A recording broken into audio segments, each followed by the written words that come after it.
Welcome back to my channel guys. So for today's video, gagawa tayo ng sarili nating sushi. Dahil ako ay nagki-crave, so gagawa ako ng sarili kong sushi. Para sa ating ingredients guys, ito meron tayo ditong sushi rice. May hinaluan ko na siya ng vinegar, konting sugar, and then salt. Tapos nag-cut na rin ako ng cucumber at carrots. Tapos nag-fry ako ng egg. So, balutin na natin to guys. Ayan, meron akong sushi wrap dito.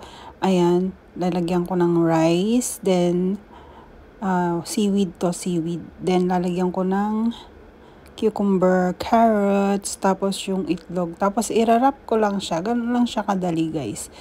So, ganyan lang siya. O, diba? Meron akong roller ng sushi. So, ganyan lang. And then, ayan. Napasobra yung kanin ko kaya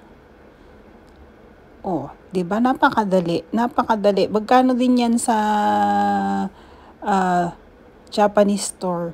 So ako na lang gagawa, 'di ba? Ganyan lang. Ang dali-dali. So ayan So yan ang ating finished product.